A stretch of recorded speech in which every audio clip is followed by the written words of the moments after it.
Bueno, el tema que nos convoca hoy día es tamizaje o screening. Tamizaje en inglés. Así que,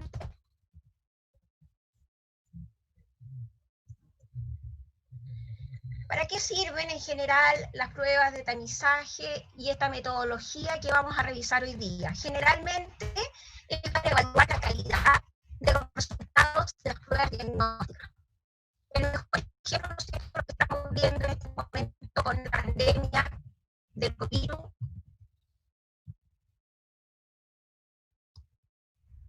En este momento. Profe, se está cortando. Está cortando, a ver, espérate, déjame ver. Audio setting, déjame colocar audio setting. Está funcionando, ahí. Uno de los puntos más importantes es para evaluar la calidad de los resultados de las pruebas diagnósticas. Y como les decía, el mejor ejemplo es evaluar, en este momento podemos evaluar la calidad de los resultados de los PCR o de los test rápidos, ¿no es cierto?, que miden la inmunoglobulina, IgG, IgM, y es una forma de, en general, frente al diagnóstico de una enfermedad, poder evaluar los medios o los exámenes, ¿no es cierto?, que permiten hacer diagnóstico de la enfermedad. Y conociendo esta metodología, realmente se puede evaluar la calidad de los resultados de esas pruebas diagnósticas. Vamos a ver cómo. La siguiente.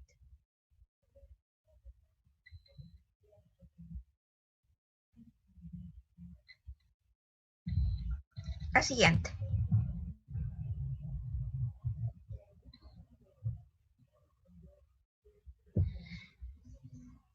Hay dos formas, ¿no es cierto?, a través de las pruebas de tamizaje y a través de búsqueda de casos específicos. ¿En qué consisten los objetivos de las pruebas de tamizaje? En aplicar un examen o una prueba que sea simple, que sea de bajo costo y que sea aceptada por un gran número de personas para poder clasificar a los individuos a los cuales se le aplica este examen o prueba, clasificarlos en individuos que tienen baja, mediana o alta probabilidad de tener la enfermedad. Otro de los objetivos de las pruebas de tamizaje es poder disminuir la morbilidad y la mortalidad de la enfermedad, porque a la medida que se haga, ¿no es cierto?, un diagnóstico más precoz y oportuno, se puede aplicar un tratamiento más eficaz, ¿no es cierto?, y seguro. Y con eso logramos una mejor sobrevida y también una mejor calidad de vida. Así que este es otro de los objetivos de la aplicación de pruebas de tamizaje, ¿no es cierto?, con una metodología probada. Y el otro objetivo de la aplicación de la prueba de tamizaje a nivel poblacional, en gran número de personas, es facilitar el acceso de la población a los cuidados de salud, a medidas de protección, de prevención, de diagnóstico, de tratamiento, de rehabilitación. La siguiente.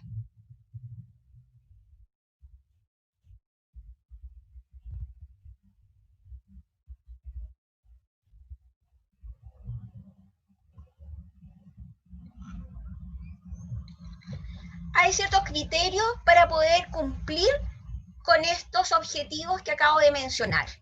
Hay algunos criterios que tienen que ver exclusivamente con las características de la prueba que se va a aplicar, con las características del tipo de examen.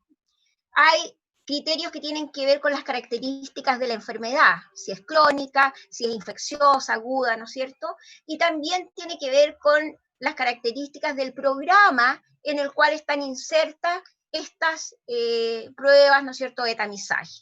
Por ejemplo, en el programa de cáncer, la prueba de tamizaje en el caso de cáncer de la mujer, de cuello uterino, la prueba de tamizaje por excelencia conocida es el Papa Nicolau. Por lo tanto, estos criterios para que realmente se logren los objetivos, ¿no es cierto?, de alcanzar a un gran número de población y que sea de calidad esta prueba aplicada, tienen que ver con características de la enfermedad, que vamos a ver, con características del examen o de la prueba en sí misma y con las características del programa en el cual está inserta este procedimiento, ¿no es cierto?, o esta técnica o esta prueba o examen. La siguiente.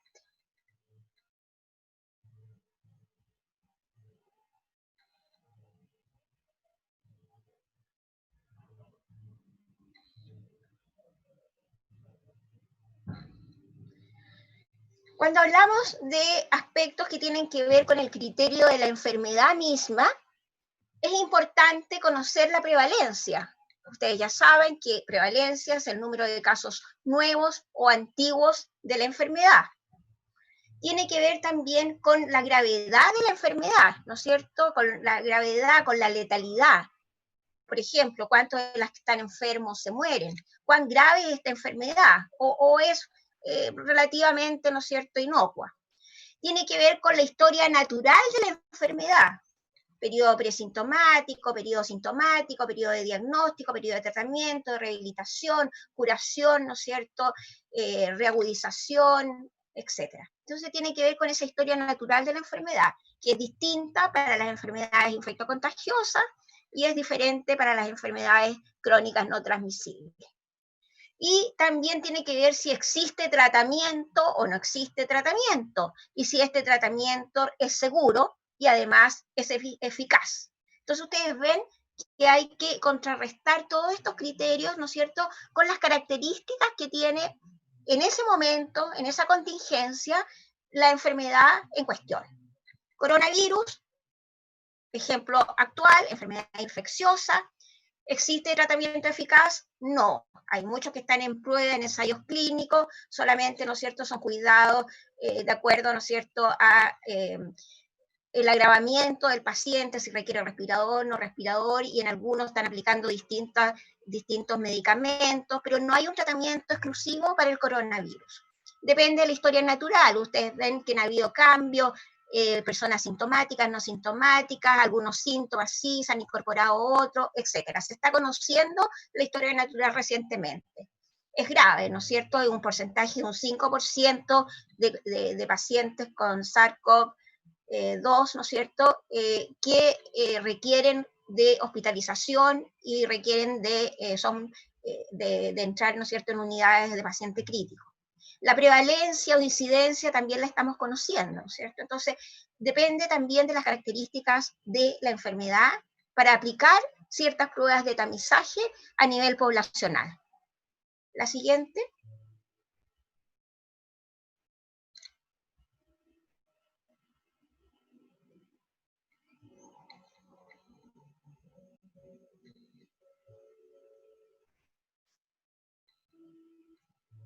La siguiente. Con respecto a gravedad de la enfermedad, ¿no es cierto?, tenemos que ver si es mortal, si es grave o si es de prevalencia alta. Esos son los indicadores más importantes con respecto a gravedad de la enfermedad. Y en general la gravedad se mide por la tasa de letalidad, que en este caso, porque estamos dando como ejemplo el coronavirus, ¿no es cierto?, tenemos una letalidad de 6%, en otros tenemos 2, 3%, es variable según regiones. Por lo tanto, tenemos que ver si la prevalencia es alta, si realmente es grave y en qué porcentaje, ¿no es cierto?, esta enfermedad es mortal. Esos son criterios que hay que utilizar como indicador para aplicar, ¿no es cierto?, pruebas de tamizaje a nivel poblacional. La siguiente.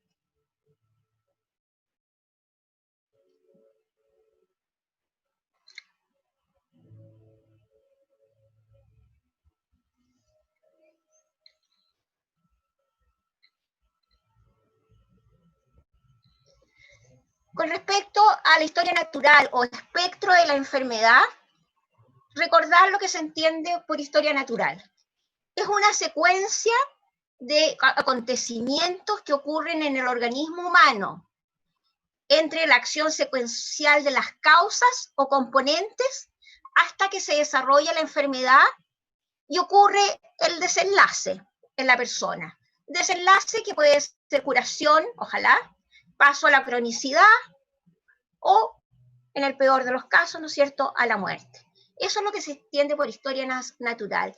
Todos los acontecimientos que ocurren a nivel intracelular, celular, de sistemas, de aparatos, etcétera, que van ocurriendo en el organismo desde el punto de vista fisiológico y fisiopatológico, y que van, ¿no es cierto?, produciendo la aparición o no de síntomas, de signos, la demanda de atención por parte del paciente, el diagnóstico médico, el tratamiento adecuado, la curación, ¿no es cierto?, como desenlace, que se cronice, el paso a la cronicidad de la enfermedad, ¿no es cierto?, o a brotes de reagudización cada cierto tiempo, o la muerte en el peor de los casos. Esto es lo que se entiende, para recordarles, por historia natural de la enfermedad. La siguiente.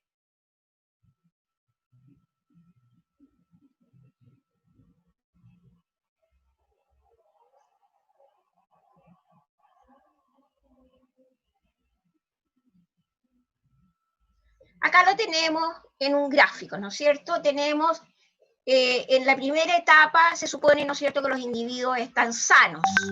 Ahora, desde el punto de vista de políticas públicas y de salud, ¿qué es lo que uno debería hacer en los individuos sanos?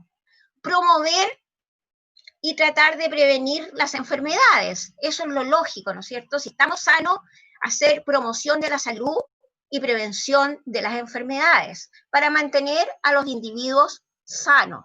Es lo que estamos haciendo en este momento con el confinamiento, con el aislamiento, ¿no es cierto? Con esto, el mejor ejemplo es la enfermedad y la pandemia que estamos viviendo con el COVID-19.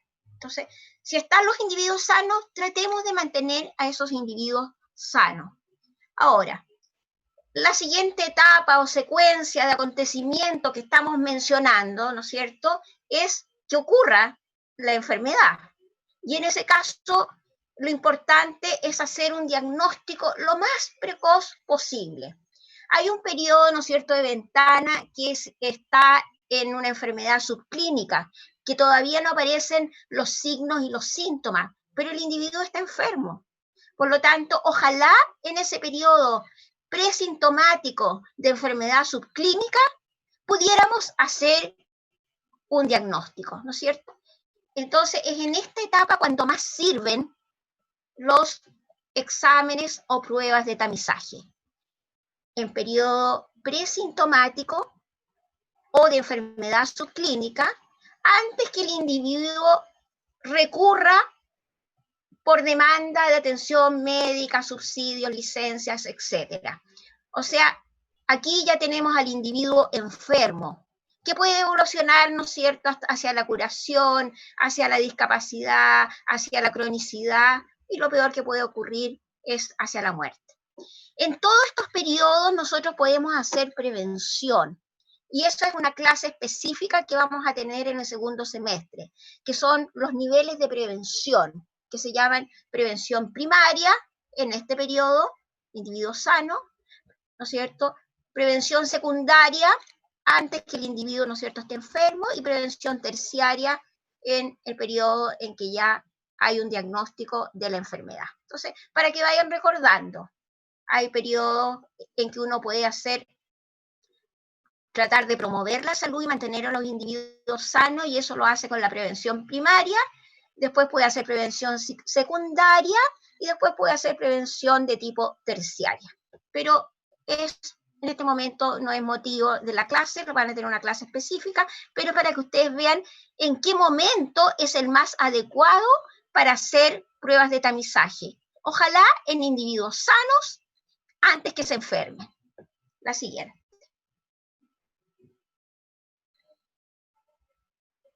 Es lo que habíamos dicho, ¿no es cierto? Aquí tenemos los individuos sanos, aquí tenemos la enfermedad subclínica, aquí tenemos la enfermedad y posteriormente la muerte. Hay un comienzo biológico en una enfermedad crónica, ¿no es cierto?, a nivel celular, de tejido, de órganos, de sistemas, de aparatos, etc. Hay toda una evolución, ¿no es cierto?, biológica, de cambios que pueden durar meses, años, puede ser largo, ¿no es cierto? Después aparecen los primeros síntomas. Después, la primera consulta médica.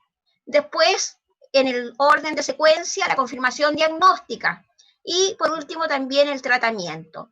Y los resultados, curación de la enfermedad, la estabilización, la incapacidad que se pueda provocar y lo peor que puede ocurrir, ¿no es cierto?, es la muerte.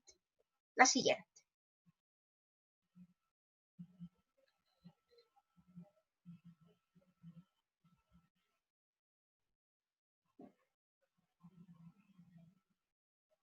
Esa es la secuencia, ¿no es cierto?, de estos acontecimientos que ocurren. Definamos entonces qué es tamizaje o screening. Tamizaje significa, en castizo, pasar por un tamiz, por un sedazo, ¿no es cierto? Es cuando se tamiza la harina, por ejemplo. Se pasa por un tamiz o sedazo.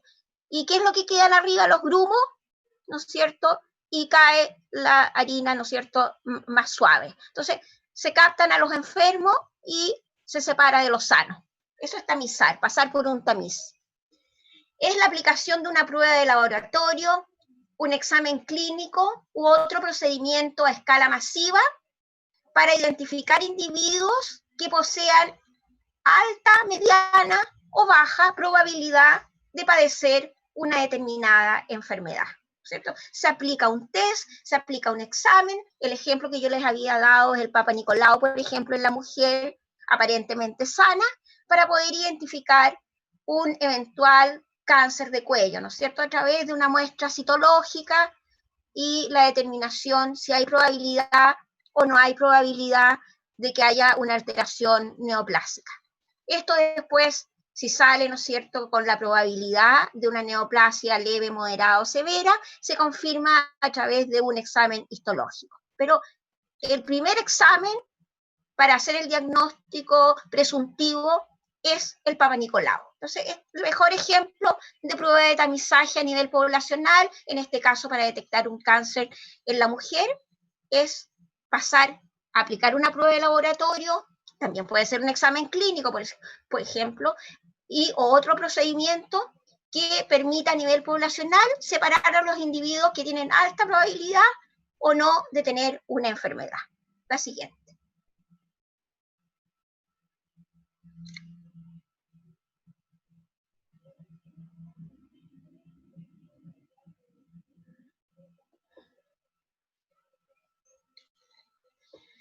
Habitualmente está basada en una prueba que es aceptada por la población, ¿no es cierto?, y que sea de bajo costo, porque si es una enfermedad muy cara, ¿no es cierto?, no existen los medios como política pública para aplicarlo como programa nacional a toda la población de riesgo. Generalmente requiere un diagnóstico definitivo posterior para tener mayor certeza. Lo que yo les decía del Papa Nicolau, ¿no es cierto?, el diagnóstico presuntivo es citológico. Son células de descamación del cuello uterino que al examen microscópico permiten determinar si hay una neoplasia y esta es leve, moderada, severa, según si traspasa o no, ¿no es cierto?, la membrana basal o la cantidad de células que hay por campo, etcétera. Pero es solamente presuntivo.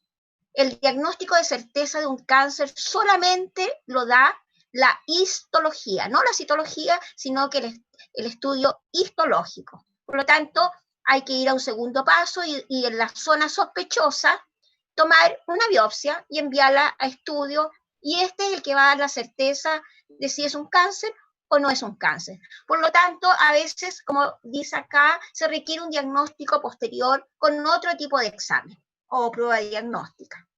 La siguiente.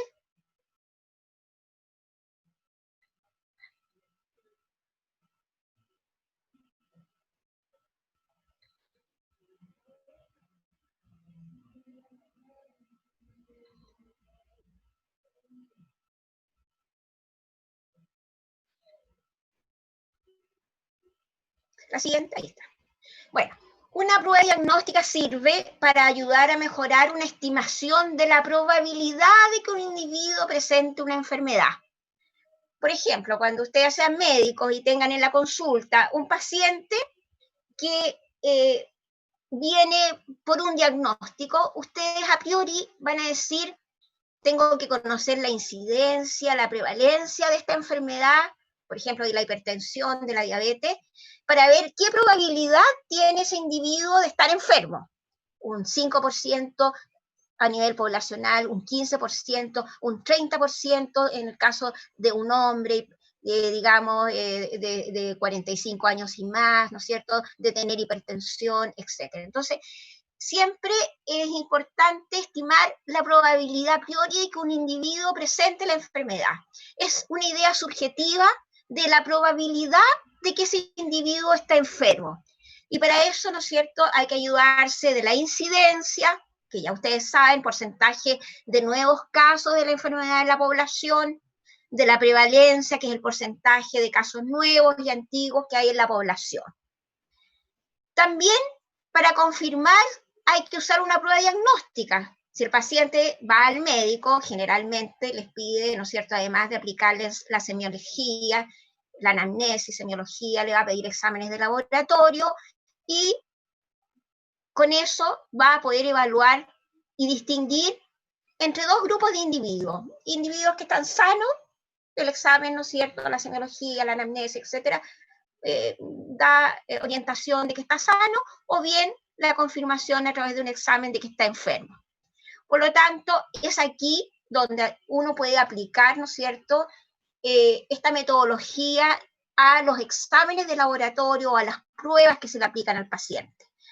Y puede hablar de la sensibilidad que tiene el examen que le está pidiendo, qué capacidad tiene ese examen de identificar a los verdaderamente positivos, que en el fondo es la tasa de acierto sobre las personas que están enfermas, y puede calcular también la especificidad que tiene ese examen. ¿Qué capacidad tiene este examen o test que le estoy aplicando al paciente para detectar a los verdaderamente negativos? O sea, es la tasa de acierto sobre los individuos sanos. ¿Cuántos exámenes realmente negativos me dan entre los individuos sanos? Y la sensibilidad, ¿cuántas veces me va a salir positivo o acierto entre individuos que realmente están enfermos? Bueno, ya tenemos más aproximaciones, ya teníamos la incidencia, la prevalencia, conocer qué sensibilidad tienen mis test que estoy aplicando, y a partir de lo anterior, y ustedes ya saben, teorema de Bayes, probabilidades, se puede calcular la probabilidad posterior en función de los resultados de ese test, cómo son los índices predictivos del test. Podemos calcular, ¿no es cierto?, la probabilidad de que el individuo realmente esté enfermo, dado que el test resultó positivo, que es el índice predictivo positivo, y la probabilidad que el individuo esté sano, dado que el test resultó negativo. Es el índice predictivo negativo. Entonces ustedes ven que hay hartas formas de llegar a una probabilidad o una certeza o una aproximación diagnóstica más certera, conociendo, ¿no es cierto?, y aplicando esta metodología a las pruebas diagnósticas. La siguiente.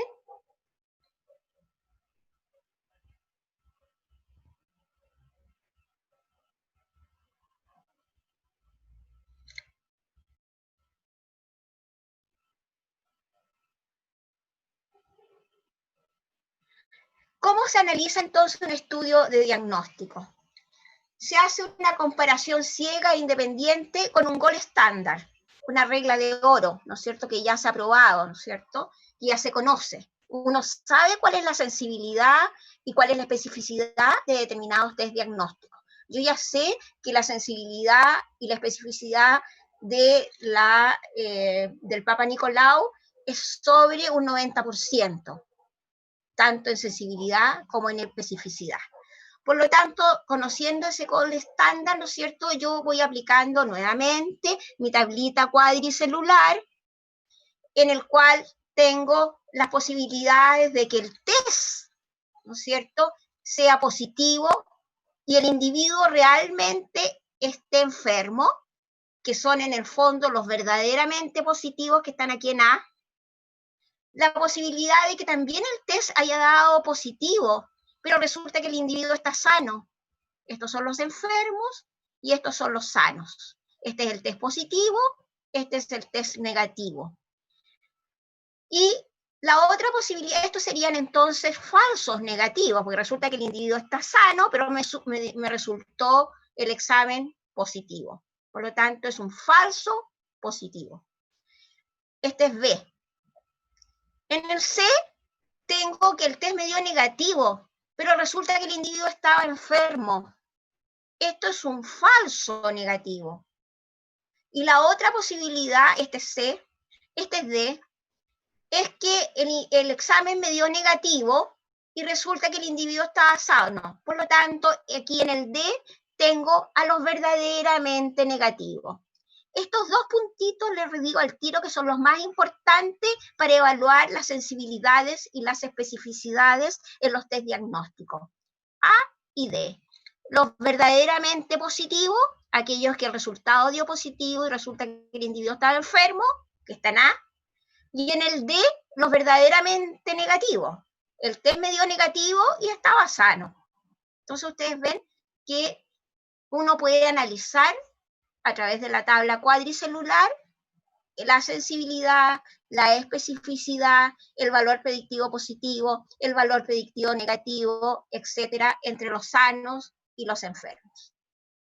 Entonces aquí vamos a calcular lo que les acabo de decir: sensibilidad, especificidad, valor predictivo positivo del test y valor predictivo negativo del test. Esto es de la enfermedad, sensibilidad y especificidad con respecto a captar el test dentro de los enfermos de los sanos, y esto es la capacidad que tiene el test de realmente predecir entre los verdaderamente positivos y los verdaderamente negativos. La siguiente.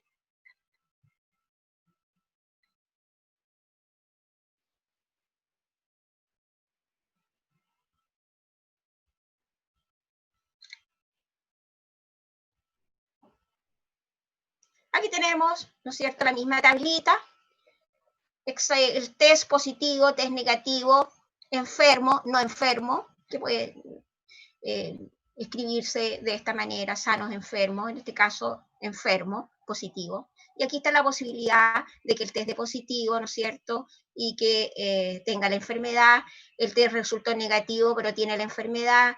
El test resultó positivo y está sano. El test resultó negativo y está sano. Y aquí sumamos, ¿no es cierto?, los sanos, los enfermos, el total de pacientes que estoy estudiando, y acá los resultados de los exámenes, ¿no es cierto?, positivos, y los resultados de los exámenes negativos. Aquí tenemos la enfermedad como E, y H son los hallazgos que se encontraron con respecto, ¿no es cierto?, al paciente. Y acá los verdaderamente positivos que están acá, ya lo habíamos dicho, es la posibilidad, ¿no es cierto?, de estar enfermo, dado que el hallazgo o el test resultó positivo. El C es, ¿no es cierto?, la posibilidad de estar enfermo, dado que el test resultó negativo, falso negativo. El B es la posibilidad de estar enfermo, dado que el resultado dio positivo. En el fondo son los falsos positivos. Y por último tenemos el D, ¿no es cierto?, que es la posibilidad de estar sano y tener también el hallazgo de la enfermedad negativo, que son las verdaderamente negativos. En este caso el B, ¿no es cierto?, es la posibilidad de estar sano y el hallazgo me resultó, ¿no es cierto?, positivo. Ese es el B. Y ahí tenemos las 4 posibilidades. Y aquí tenemos la suma de los sanos, de los enfermos, y el número total de pacientes, ¿no es cierto?, examinados. La siguiente.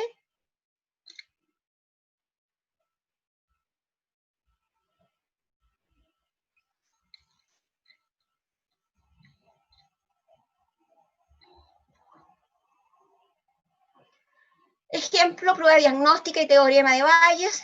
La diabetes afecta al 20% de los individuos que acuden a una consulta. El ejemplo que habíamos visto al comienzo. Se sabe a priori, ¿no es cierto?, cuando está el paciente en la sala de espera todavía, de que hay una probabilidad de prevalencia y de incidencia de que este paciente tenga, ¿no es cierto?, una determinada enfermedad. Aquí tenemos, a priori, sabemos que la diabetes puede afectar al 20% de los individuos que acuden a una consulta, y el examen que vamos a considerar en este caso es presencia de glucosuria, en este que puede ser el otro, ¿no es cierto? Glicemia normal, postprandial, o qué sé yo,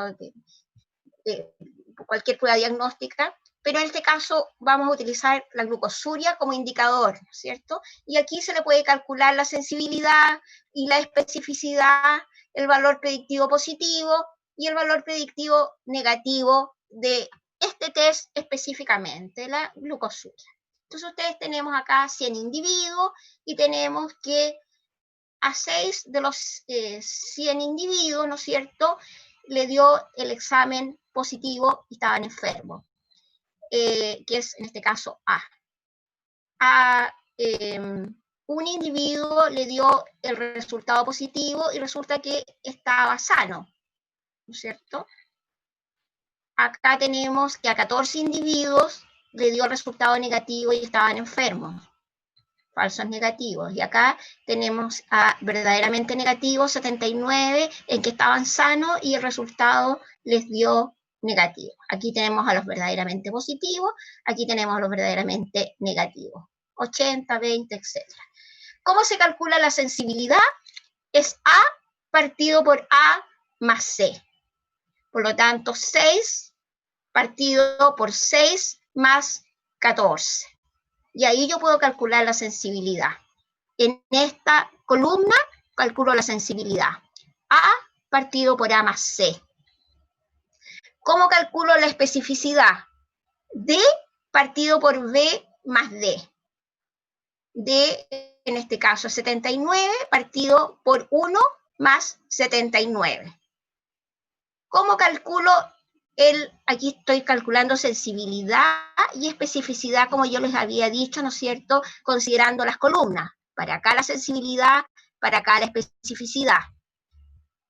Y en horizontal calculo el valor predictivo, acá donde dice positivo, voy a calcular el valor predictivo positivo, y acá donde dice negativo, en esta fila, ¿no es cierto?, en horizontal, voy a calcular el valor predictivo negativo. Entonces ustedes ven que el valor predictivo positivo es A partido por A más B.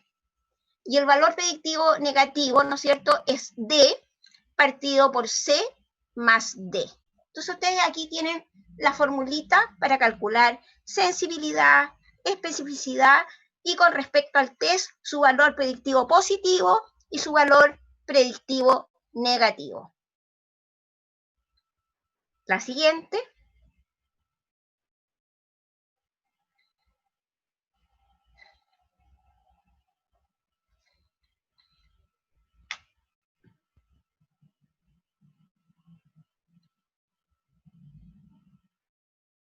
Faltan más. Faltan más. Hay que aplicar más. Falta que aparezcan más. Faltan más ahí. Ya. Entonces, con respecto a pruebas diagnósticas y aplicación del teorema de Bayes, tenemos que hay una probabilidad del paciente que está en espera, ¿no es cierto?, de a priori de tener la enfermedad. Intuitivamente me baso, ¿no es cierto?, en incidencia, prevalencia e intuición con respecto al individuo y probabilidad que realmente esté enfermo o que esté sano.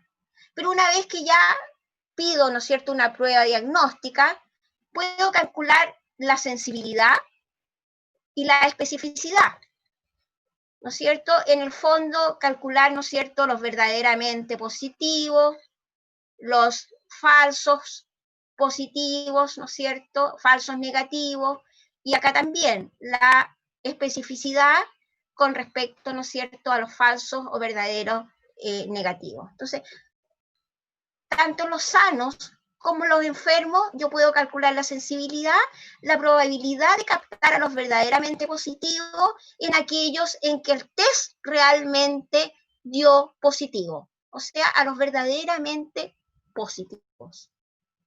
También me van a salir falsos negativos, ¿no es cierto?, en que están enfermos y resulta que el test me dio, ¿no es cierto?, falsamente como negativo. Entonces, puedo calcular sensibilidad y puedo calcular, ¿no es cierto?, en los individuos sanos, ¿no es cierto?, la especificidad con respecto al test. Acá, ¿qué interesa? La posibilidad de captar o la probabilidad de captar, ¿no es cierto?, a los individuos realmente sanos en los que el resultado del examen me dio negativo. En el fondo, ¿no es cierto?, los verdaderamente negativos. Aquí están los verdaderamente positivos, aquí están los verdaderamente negativos entre los sanos. Entonces, también me puede dar, ¿no es cierto?, un resultado falso, positivo, porque resulta que el individuo estaba sano y el resultado del test me dio positivo. Ahora, ¿qué consideran ustedes que puede ser peor para un paciente? ¿Tener un falso negativo o un falso positivo? Piensen un poquito y realmente es lo peor para un paciente, ¿no es cierto?, estar enfermo, tener un cáncer, y resulta que el examen le salió que era negativo. Entonces, váyase tranquilo, venga en 3 años más, y resulta que el paciente realmente está enfermo. Entonces, es peor, ¿no es cierto?, que la sensibilidad del test sea baja, que tenga una gran cantidad, ¿no es cierto?, de falsos negativos y que el paciente realmente está enfermo y yo estoy considerando, ¿no es cierto?, que está sano. Al revés, si el individuo está sano y resulta que me salió un falso positivo, por supuesto que voy a tener incomodidades porque al paciente se le va a tener que tomar una segunda prueba, una tercera prueba, va a tener más exámenes, va a tener más incomodidades, puede tener iatrogenia, etcétera, por exámenes innecesarios, va a tener más costos de atención, pero por lo menos, ¿no es cierto?, se va a llegar después a una conclusión de que realmente estaba sano y los exámenes sucesivos le salieron negativos. Entonces, ojo en que lo importante, ¿no es cierto?, es captar a los verdaderamente positivos a través del test dentro de los individuos enfermos, que es lo que es la sensibilidad, captar a los verdaderamente positivos dentro de los enfermos, y como especificidad, captar, ¿no es cierto?, a los verdaderamente negativos dentro de los sanos. Y también recordar que se nos pueden dar las otras condiciones: falsos negativos entre los enfermos y falsos positivos entre los sanos. La siguiente.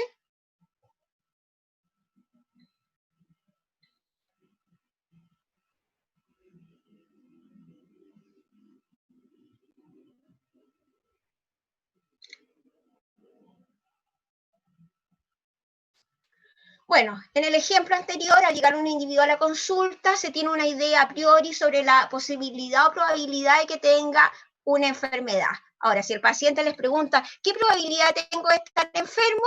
Bueno, si es una diabetes, ¿no es cierto?, le podemos decir en principio un 20% de que usted esté enfermo. Pero se le van a hacer unas pruebas diagnósticas, por lo tanto, se le aplican esas pruebas que va a aportar una nueva información. En este caso, dimos el ejemplo de la glucosuria y puede presentar positivo el examen o negativo. Y en función del resultado hay una nueva idea que ya es a posterior sobre la probabilidad de que esté enfermo, ¿no es cierto? La respuesta médica va a ser: usted presenta el examen positivo, hay glucosuria, por lo tanto la probabilidad ya no es de un 20%, sino que es de un 86% de que realmente tenga diabetes. ¿Por qué? Porque la sensibilidad del test glucosuria es de un 86%.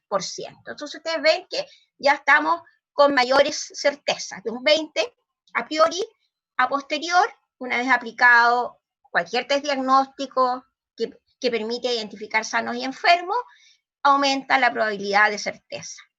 La opinión a priori ha sido modificada por el resultado del experimento, ¿cierto? Y esto está relacionado con el método científico y el método epidemiológico. La siguiente.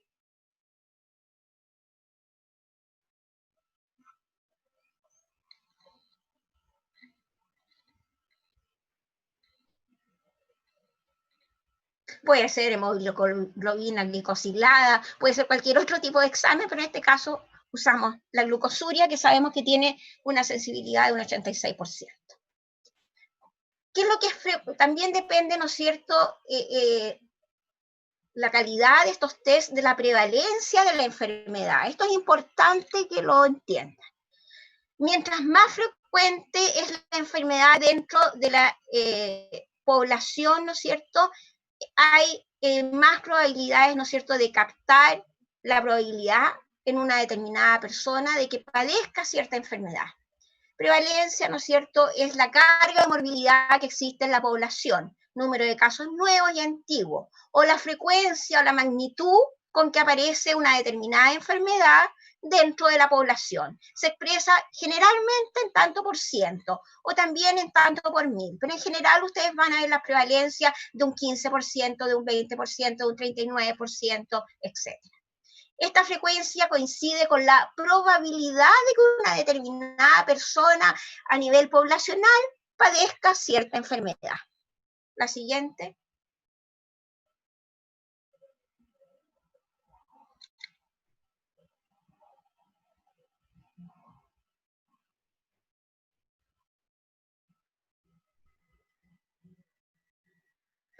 Y aquí vamos a repasar estas definiciones que recién habíamos dado en la tabla cuadricelular. La sensibilidad, la formulita es A partido por A más C. Si ustedes se recuerdan, la tabla cuadricelular A, B, C, D, la primera columna, ¿no es cierto?, es A partido por A más C. La especificidad era la segunda columna, ¿no es cierto?, en la sensibilidad teníamos los enfermos, en la especificidad teníamos, ¿no es cierto?, a los sanos. Y la fórmula era D partido por B más D. Y el valor predictivo, ¿no es cierto?, o sea, la tasa de falsos negativos era C partido por A más C. Y la tasa de falsos positivos, B partido por B más D. Recuerden, ¿no es cierto?, que los verdaderamente positivos estaban en A. Los falsos negativos estaban en C. Los falsos positivos estaban en B. Y en D estaban los verdaderamente negativos. ¿Se recuerdan la primera tablita cuadricelular? Entonces, tenemos que saber estas ubicaciones. Sensibilidad y especificidad. Entre sanos y enfermos, yo tengo que ver con mis columnas. Sensibilidad es la primera columna de los enfermos, A partido por A más C. La especificidad me tengo que fijar en la columna de los enfermos y calculo D partido por B más D. Aquí también puedo calcular la tasa de falsos negativos, que es C partido por A más C, y la tasa de falsos positivos, que es B partido por B más D. La siguiente.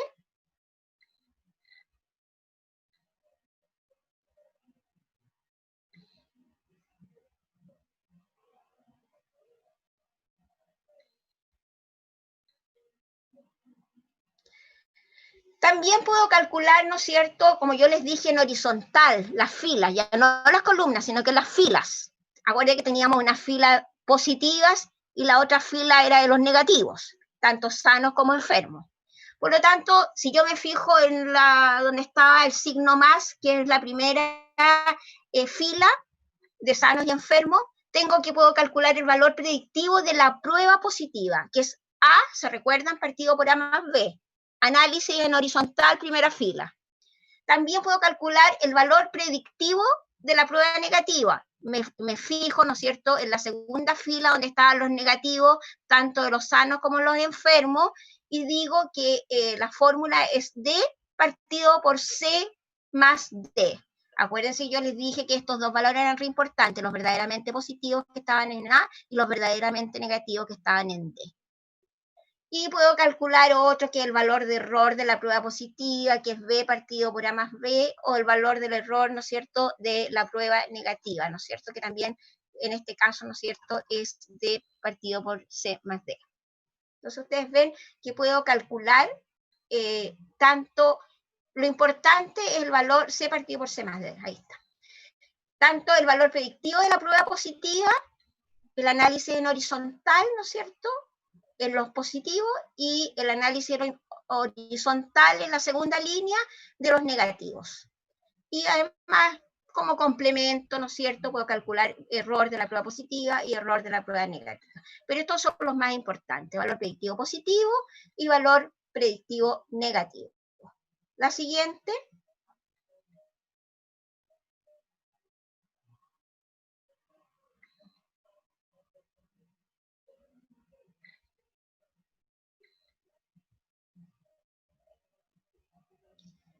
Sigamos con la sensibilidad. ¿Cómo se define la sensibilidad de las cuales les estaba hablando? Es la probabilidad de que aparezca cierto hallazgo en una prueba diagnóstica en presencia de cierta enfermedad. Este hallazgo puede ser un síntoma, puede ser un signo, puede ser una prueba de laboratorio, ¿no? Entonces puede ser algo que se puede pedir a través de una analítica o a través de la semiología. Y en el fondo es el porcentaje de personas con la enfermedad de interés que tienen resultado positivo en la prueba. ¿Se recuerdan que yo les dije? Es la probabilidad de aciertos con la enfermedad en relación a que el resultado del examen dio positivo. Por lo tanto, la sensibilidad es A partido por A más C. ¿Se recuerdan yo que les dije que era importante A son los verdaderamente positivos. A, nuevamente los verdaderamente positivos, más C. ¿Qué es lo que era C? Eran los falsos negativos. Entonces, la sensibilidad es A partido por A más C. O en el numerador van los verdaderamente positivos partido por los verdaderamente positivos, que es A, más los falsos negativos, que es C. A partido por A más C. La siguiente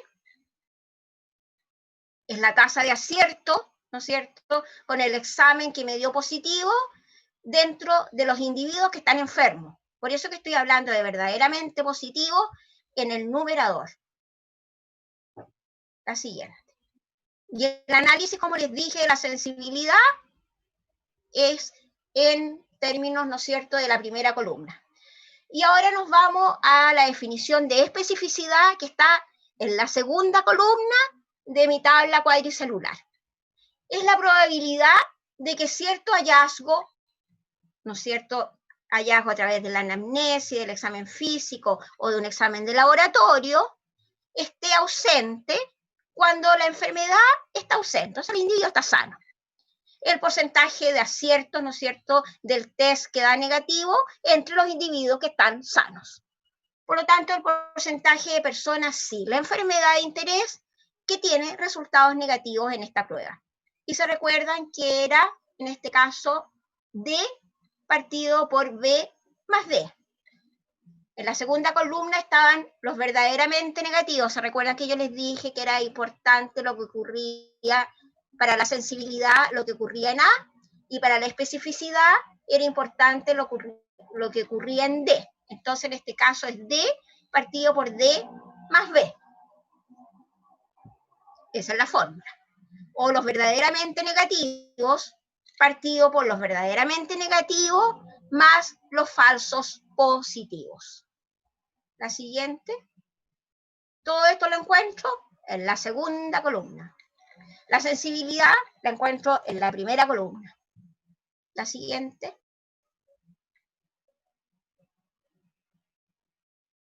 Y ahora vamos a hacer el análisis, ¿no es cierto?, como les dije, en horizontal. Valor predictivo positivo y valor predictivo negativo en la segunda línea, ¿no es cierto?, con respecto a los exámenes negativos. Entonces, valor predictivo positivo es el porcentaje de personas con resultados positivos que en realidad tienen la enfermedad. O sea, en el fondo es el análisis del examen, el valor de predicción que tiene este examen. Por lo tanto, entre los sanos y los enfermos. El valor predictivo positivo, entonces, es, en este caso, los verdaderamente positivos, ¿no es cierto? ¿Cuáles eran los verdaderamente positivos? ¿Se recuerdan? Los verdaderamente positivos eran A. Partido por los verdaderamente positivos, que eran en este caso A, más los positivos falsos, más B. Recuerden que el análisis, ¿no es cierto?, es en horizontal, en la primera fila, ¿no es cierto?, de los positivos. Entonces, ustedes que es A, los verdaderamente positivos, partido por A más B. La siguiente.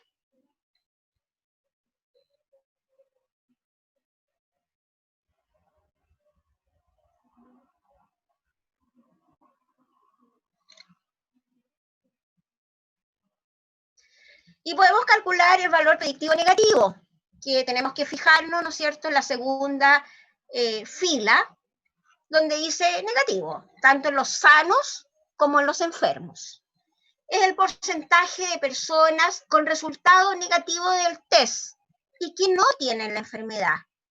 Por lo tanto, el valor predictivo negativo del test son los verdaderamente negativos. ¿Se recuerdan cuáles son? D. Los verdaderamente negativos están en D. Partido por D más, en este caso, C más B. O sea, tengo negativos verdaderos que es D, negativos verdaderos que es D, más los negativos falsos, ¿no es cierto?, que en este caso es C. Análisis en horizontal, la segunda línea, donde dice negativo, y estoy considerando los sanos y los enfermos, y estoy analizando el valor predictivo negativo. ¿Qué porcentaje de personas con resultado negativo que realmente no tienen la enfermedad? La siguiente.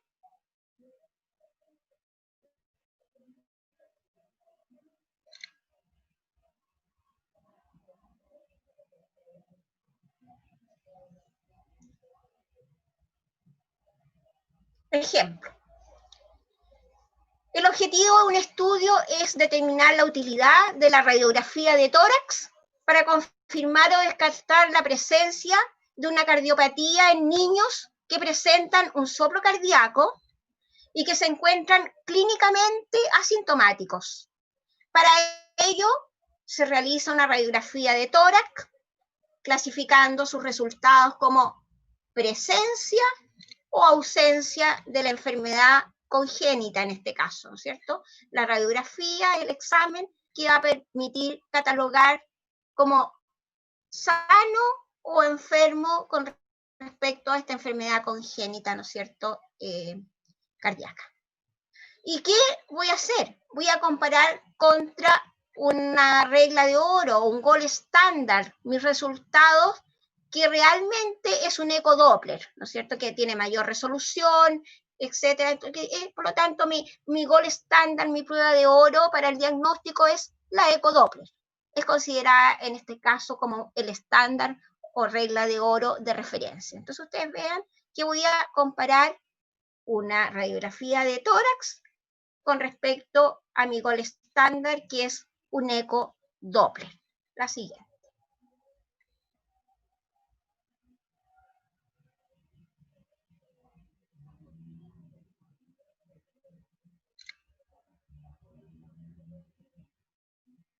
Tengo que ver, ¿no es cierto?, qué calidad tiene el hecho de que yo solicite, ¿no es cierto?, una radiografía de tórax a pacientes para confirmar o descartar un diagnóstico, en este caso de cardiopatía congénita.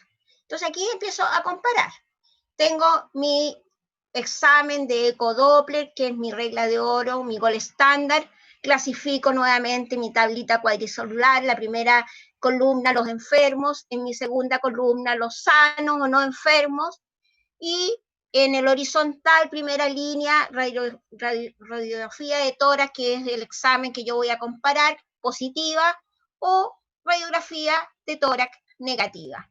98 pacientes, en los cuales estaban enfermos 23, 75, ¿no es cierto?, estaban sanos, y los resultados de radiografía de tórax, ¿no es cierto?, positiva, y el ecodoppler también positivo, que me diagnosticó que estaban enfermos, me dio 7. En los cuales la radiografía de tórax me dio positiva, pero estaban sanos, habían 11. La radiografía de tórax me dio negativa y el paciente, ¿no es cierto?, estaba enfermo, 16 casos. El paciente, según el ecodoppler, estaba sano en 64 pacientes, ¿no es cierto?, en que la radiografía dio negativa. Y ahí están las sumas correspondientes. Veamos cómo se interpretan los resultados de este análisis. La siguiente, puedo calcular, ¿no es cierto?, sensibilidad, especificidad, valor predictivo positivo, valor predictivo negativo, aplicando la fórmula que recién hemos visto. La siguiente. Esta es la solución. ¿Cuál era la sensibilidad de mi radiografía de tórax? Era A partido por A más C. ¿Se recuerdan? El análisis en la primera columna. 7 partido por 23. Me da 30%. O sea, la sensibilidad de la radiografía de tórax con respecto a mi gol estándar, que era el efecto Doppler, me dio en un 30%. ¿Cuál es la especificidad? La especificidad tengo que mirar la segunda columna, ¿se recuerdan?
A partido por A más C, podemos calcular la especificidad, ¿no es cierto?, en el caso, ¿no es cierto?, de la segunda columna, que me dio un 86%, mirando la primera fila, ¿no es cierto?, puedo calcular el valor predictivo positivo del test y puedo calcular el valor predictivo negativo del test. Entonces ustedes ven resultado, 30% de sensibilidad, 86% de especificidad, el valor predictivo 40% y el valor predictivo negativo un 80%. La siguiente.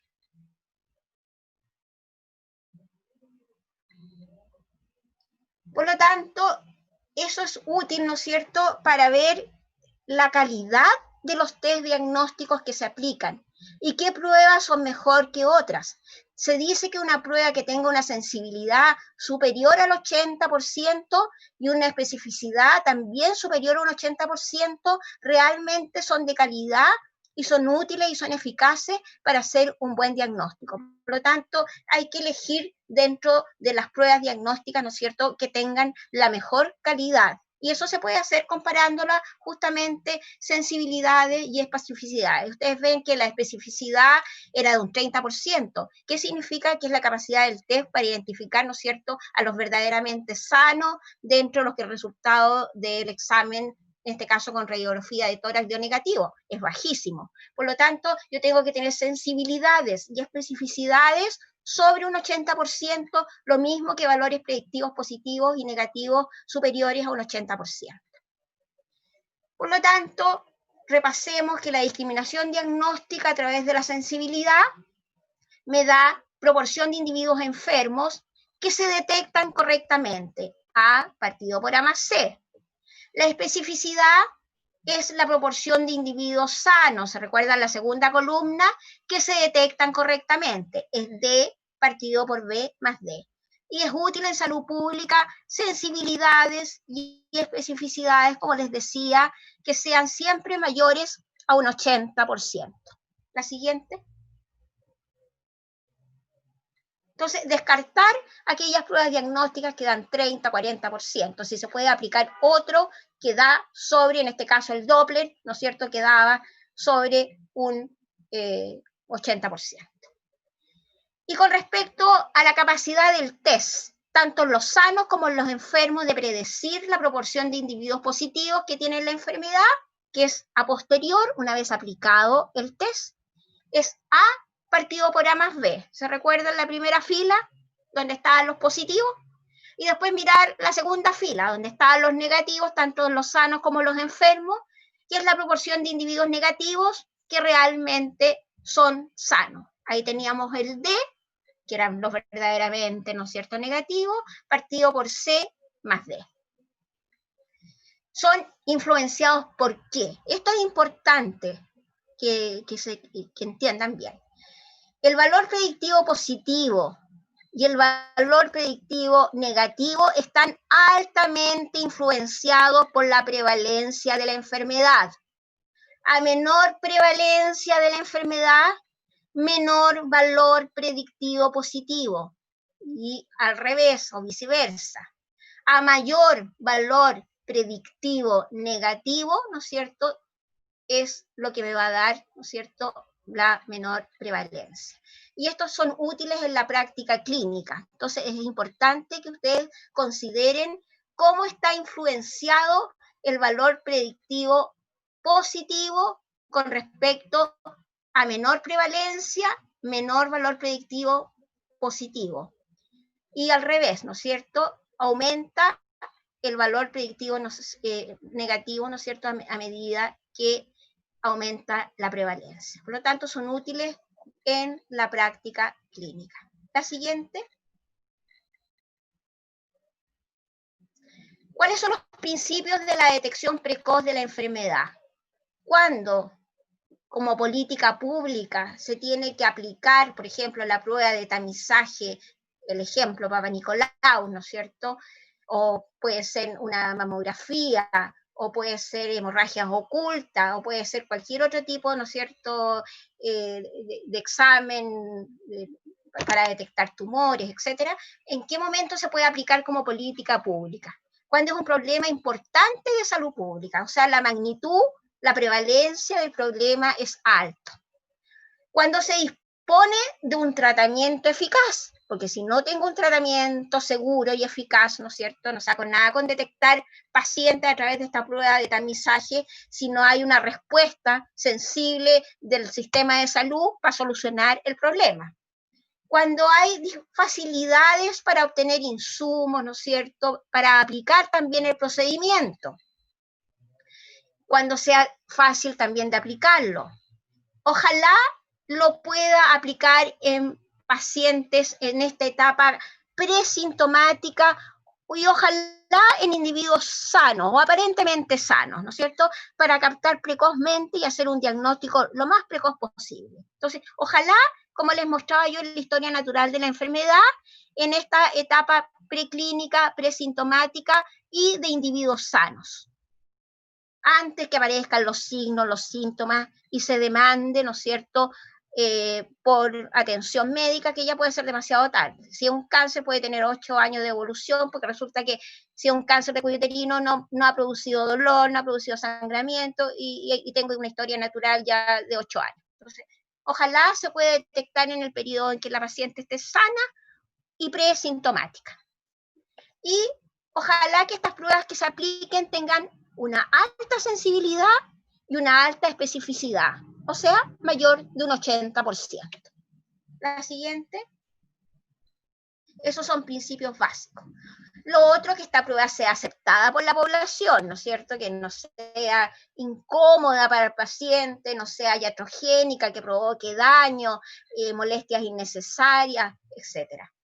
Que haya un tratamiento disponible para los casos que se identifican, todo un sistema, todo un programa, ¿no es cierto?, de detección y de seguimiento para los casos detectados, y que realmente haya evidencia científica del costo-efectividad en reducir la morbilidad, la discapacidad, ¿no es cierto?, y la mortalidad. O sea, que haya evidencia científica en que se disminuya la incidencia, la prevalencia, la carga de morbilidad y la mortalidad al aplicar, ¿no es cierto?, sistemáticamente por programa de salud estas pruebas diagnósticas. Y también es importante poder evaluar pruebas únicas o seriadas, como en el caso comparativo que yo les di, ¿no es cierto?, de radiografía y efecto Doppler. La siguiente. ¿Cuáles son los criterios para integrar un programa a nivel nacional de detección precoz? Como en el caso, ¿no es cierto?, del programa nacional de cáncer que existe, ¿no es cierto?, en epidemiología en el Ministerio de Salud, que tiene un programa específico, un subprograma de detección de cáncer de mama en la mujer y de detección de cáncer de cuello uterino. Entonces, que la enfermedad sea grave, por ejemplo, el cáncer grave, que tenga una alta prevalencia en estadios preclínicos asintomáticos. Ojalá que haya un gran número de personas que yo pueda captar en este periodo de historia natural conocida, ¿no es cierto?, de la enfermedad. Y que se conozca esa historia natural, no como en el caso que recién estamos aprendiendo, por ejemplo, del COVID-19. Entonces, generalmente en las enfermedades crónicas y en algunas enfermedades infecciosas hay una historia natural conocida. Y ojalá que haya un periodo largo entre la aparición de los primeros signos y síntomas y el periodo, ¿no es cierto?, previo. Entonces, que yo pueda pesquisar en un periodo largo la aparición previa, ¿no es cierto?, de la enfermedad aplicando estas pruebas diagnósticas. ¿Qué otra? Esto con respecto a la enfermedad, son los criterios que se piden para aplicar, ¿no es cierto?, estos criterios. ¿Qué se le pide a la prueba diagnóstica? Que sea altamente sensible, sobre un 80%, que sea altamente específica, ¿no es cierto?, sobre un 80%, que sea sencilla de aplicar, que sea de bajo costo, que sea segura para el paciente, que sea aceptada por el paciente, que sea fiable, confiable, que al repetirla, ¿no es cierto?, realmente yo sé que voy a obtener ciertos resultados. ¿Y qué es lo que espero con respecto al tratamiento? Que haya tratamiento para la enfermedad que estoy detectando y que este tratamiento sea aceptable, seguro, eficaz y efectivo. La siguiente.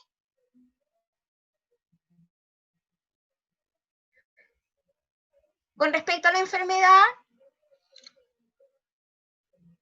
son criterios de gravedad si la enfermedad no se diagnostica precozmente. O sea, si yo no diagnostico, ¿no es cierto?, un cáncer en forma oportuna, en un estadio, ¿no es cierto?, inicial, si pasan más años, probablemente se va a diagnosticar en un estadio tardío, en etapa 3, 4, cuando ya haya probablemente metástasis localizados o a distancia. Ya la calidad de vida, ¿no es cierto?, y el pronóstico del paciente es peor. Por lo tanto, lo ideal es poder aplicar un diagnóstico precoz y oportuno. También con respecto es importante conocer la prevalencia que hay en este estadio preclínico de la enfermedad. Ojalá sea alta, porque así yo si la aplico masivamente a nivel poblacional, voy a poder detectar más casos. Ojalá que tenga este periodo de ventana entre que aparezcan los signos y los síntomas, ¿no es cierto?, prolongado, que hay un intervalo entre el momento en que la enfermedad se pueda reconocer a través de signos y síntomas o de la prueba diagnóstica y el momento, ¿no es cierto?, en que ya hay síntomas y en el que inició la enfermedad. Por ejemplo, este periodo sea prolongado, meses, puede ser hasta de años que hay, ¿no? Y que haya un amplio conocimiento de la historia natural de la enfermedad, que realmente se conozca cuánto se demora en pasar de una neoplasia intraepitelial leve, por ejemplo, a una moderada, de la moderada a la severa, de la severa a una etapa 1A, 1B, etcétera. Entonces, que se conozca, por ejemplo, en el caso de los cánceres, que haya un conocimiento acabado de la historia natural de esa enfermedad. La siguiente. Aquí son algunos cálculos, digamos, que son complementarios. Se pueden calcular razones de probabilidades de un resultado o cocientes de probabilidades. Y aquí está la fórmula, ¿no es cierto?, para expresar estas divisiones o cocientes de probabilidades en función de, conociendo la sensibilidad y conociendo la especificidad, yo puedo calcular el cociente de probabilidad positivo, que es la sensibilidad partido por 1 menos la especificidad.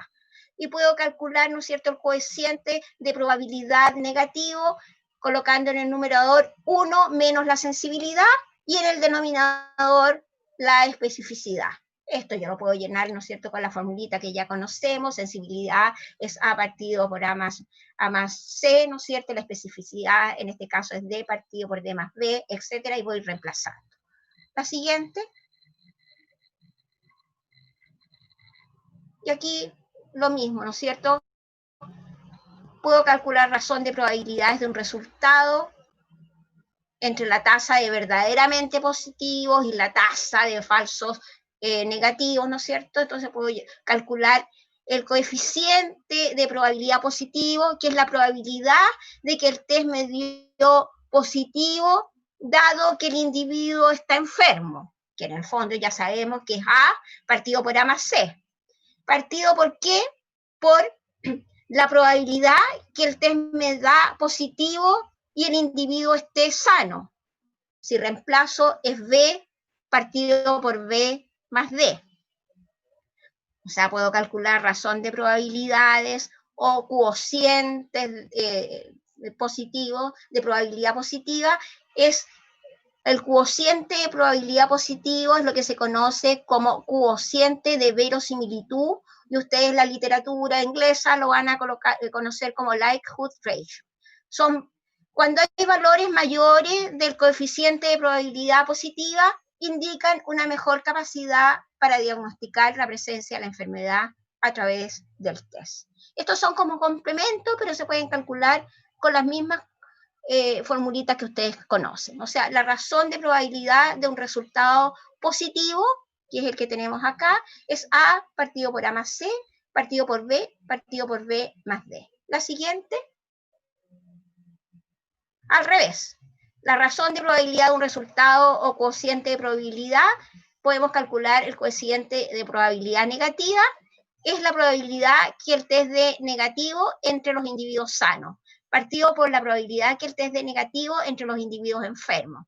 Y me da la razón de probabilidad de un resultado negativo, que es D partido por B más D si reemplazo, y C partido por A más C. Vemos que valores de coeficiente, ¿no es cierto?, de probabilidad negativa menores indican una mejor capacidad diagnóstica de la prueba. Entonces ustedes ven que hay también, los más importantes son la sensibilidad, la especificidad, el valor predictivo positivo y el valor predictivo negativo. Esos son los 4 indicadores más importantes, pero también se pueden calcular razones de probabilidad y hacer estas combinaciones y reemplazos en la fórmula. La siguiente.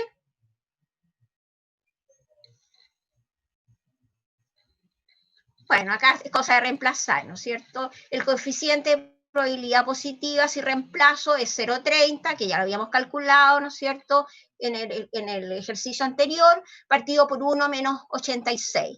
En este caso dio 2,14.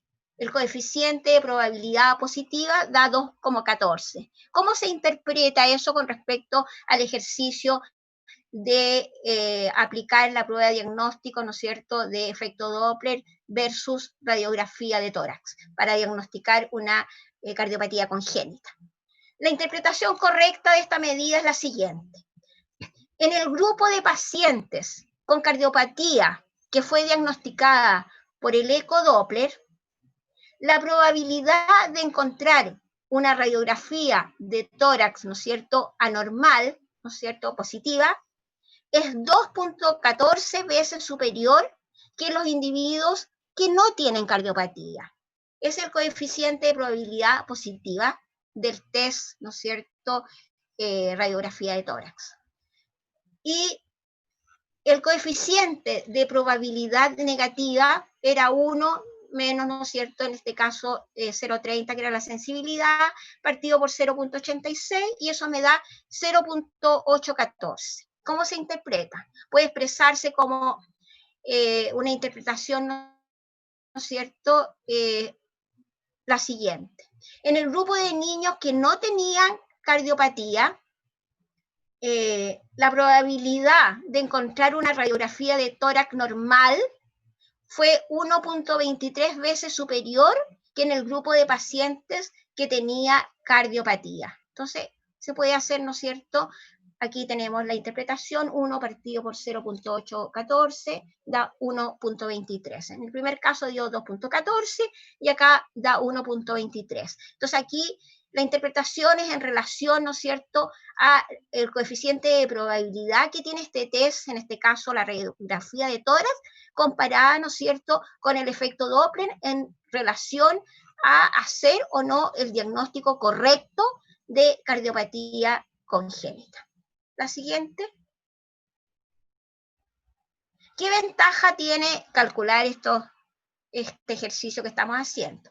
La ventaja de calcular cocientes de probabilidad positiva y cociente de probabilidad negativa con respecto a los valores predictivos positivos y negativos de la prueba que habíamos visto al comienzo, es que a diferencia de los anteriores, ¿no es cierto?, de los valores predictivos positivos y negativos, no depende de la proporción de prevalencia.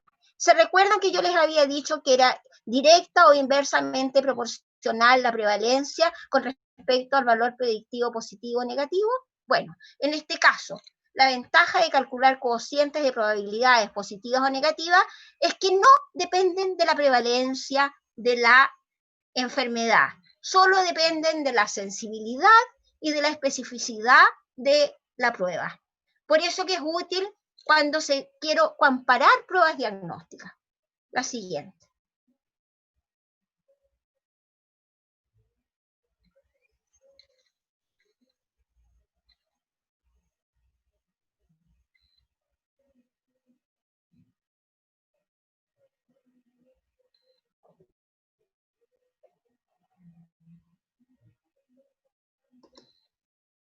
¿Sí? No hay más, parece, ¿no?